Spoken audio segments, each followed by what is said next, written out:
Anong mensahe ang kailangan marinig ng mga Scorpio mula July 28 to August 3, 2024? Pwedeng nangyayari na to o mangyayari pa lang itong gagawin kong reading.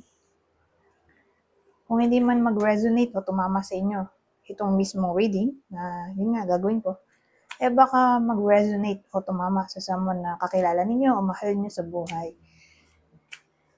Ang huli, sabihin natin may lumabas na gender mamaya. Gawin nyo na lang energy. So, yung babae, siya yung feminine energy at yung lalaki, siya yung masculine energy. Pwede rin naman gawin nyo na lang extrovert yung male at introvert yung female.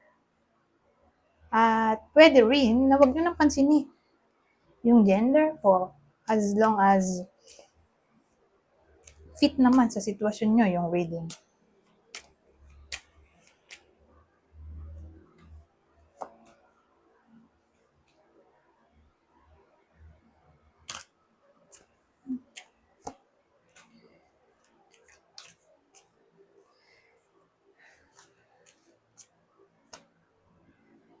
Oh!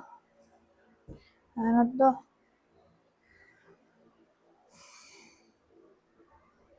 Puro fire, no? 4 cards. Ito lang na iba.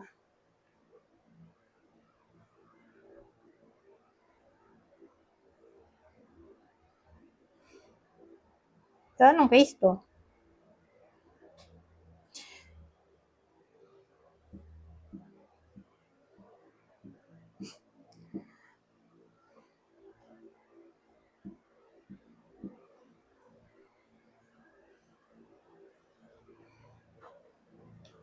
Ito kasi yung passion ng iba sa inyo.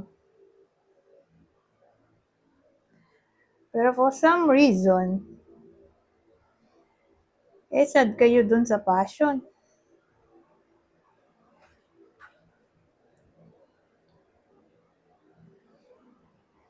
Parang hindi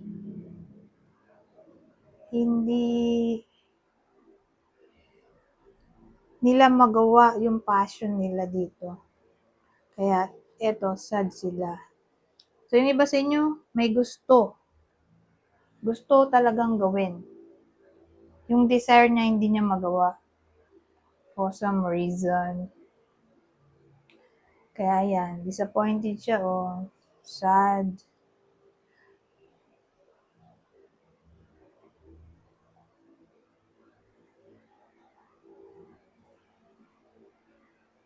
Ano to? Parang nag-explore siya dito. At mukhang may gusto siyang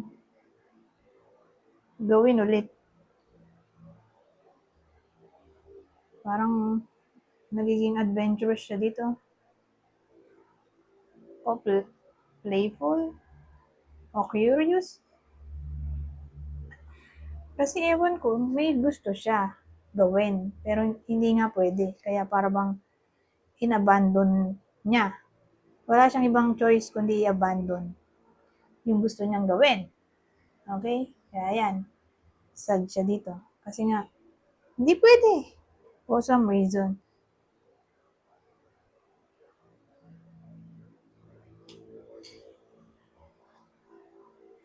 Pero, dahil nandito ang energy ng 3 of Wands, mukhang magta-try again siya.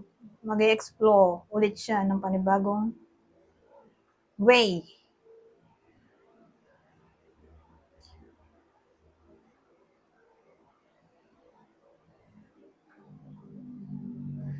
Kasi, eto siya eh. Curious ulit. Kung may pinaplano.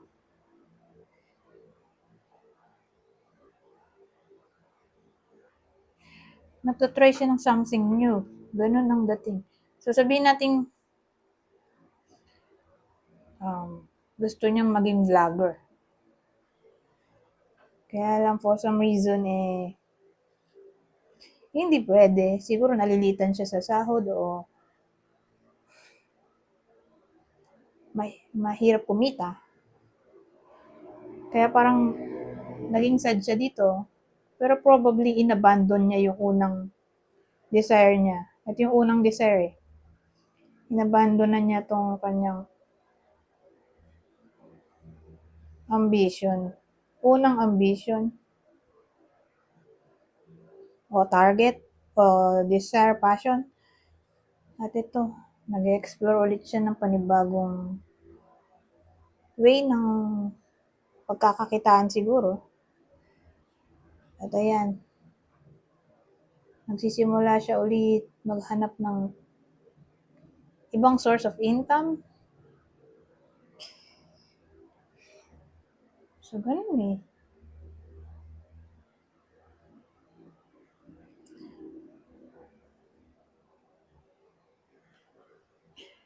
Anyways, either nangyayari na to o mangyayari pa lang. O pwede rin tumama to sa someone na kakilala nyo. Kung hindi man applicable sa inyo.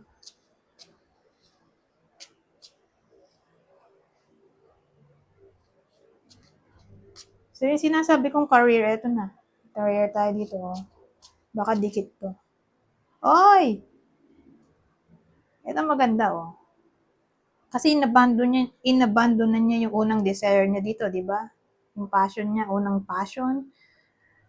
Yung gusto niya talaga. Inabandon na niya for some reason nga. Kasi hindi pwede. Ganun.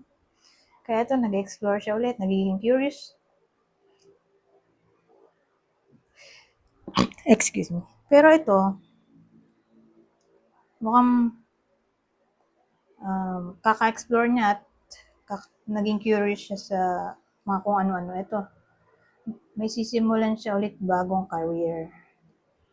At ito, dito magkakaroon ng progress o good change. So sabihin natin, pwede rin naman ganito ang case. Nag-resign. Nag-resign siya sa work na gusto niya.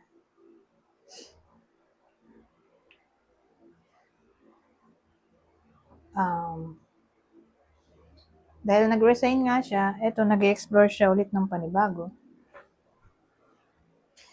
So, mag-a-apply siya ulit. Ngayon, nung mag-a-apply siya, natanggap siya. Ganyan ang dating. O pwede rin namang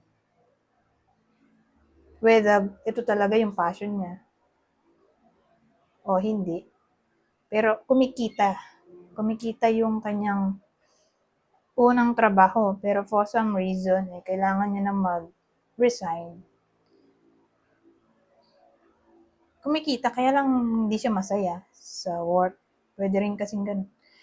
So, nandun lahat ng energy niya, kaya lang hindi siya masaya. At the same time, malaki nga sahod, pero hindi siya masaya. So, siguro, ang dating, nandito siya sa process na naghahanap na siya ng ibang pagwo-workan, nagiging curious siya sa ibang klaseng work na available sa internet o kung saan man niya. Nagiging curious siya dito eh. So, pwedeng ganon. O pwede rin nag-resign na talaga. At ito na, nasa process na siya ng paghahanap ng bagong work. Pero, tingin ko, mag-a-apply siya ulit. At matatanggap.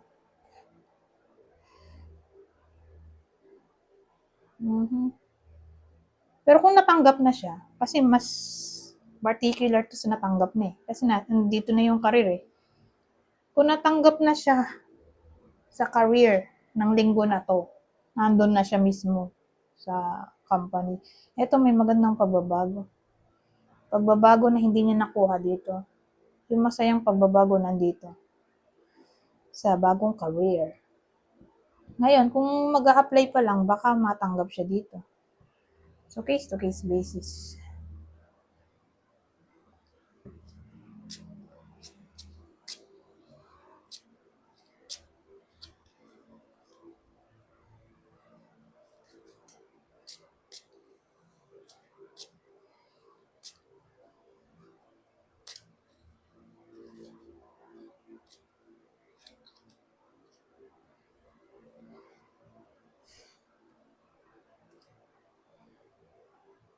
Eto work na naman, work to work din.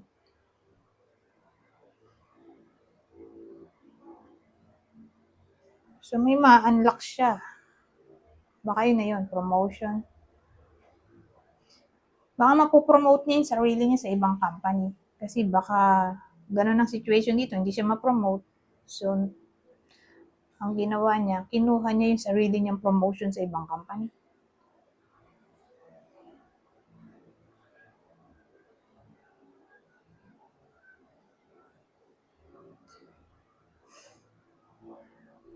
Para puro work to ah. Nasimulan ng work dito, work din dito, work din dito. Kung nasa company pa rin, halimbawa, yung iba sa inyo hindi naman nag-resign.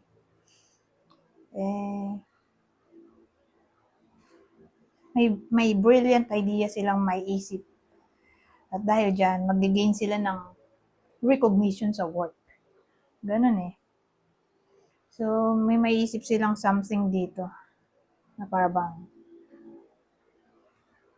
something new, rare, important, o brilliant nga.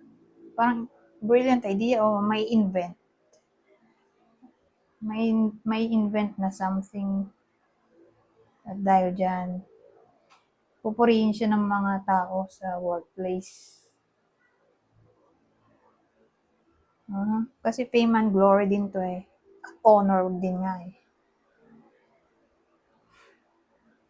Pero kung sabihin natin, new job rin to.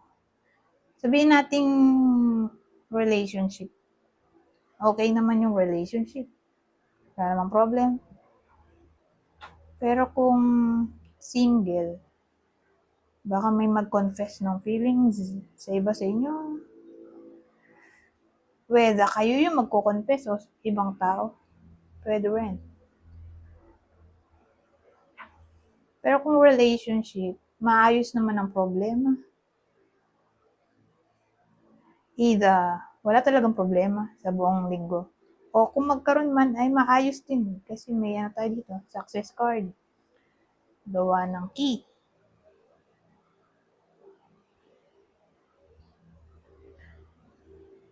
O pwedeng alin man sa dalawa. May ma-reveal kasi. So, either may ma-reveal sa workplace o may ma-reveal sa love life.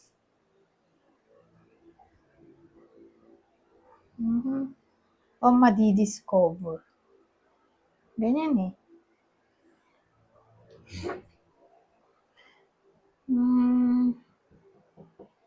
Anyways, punta tayo dito.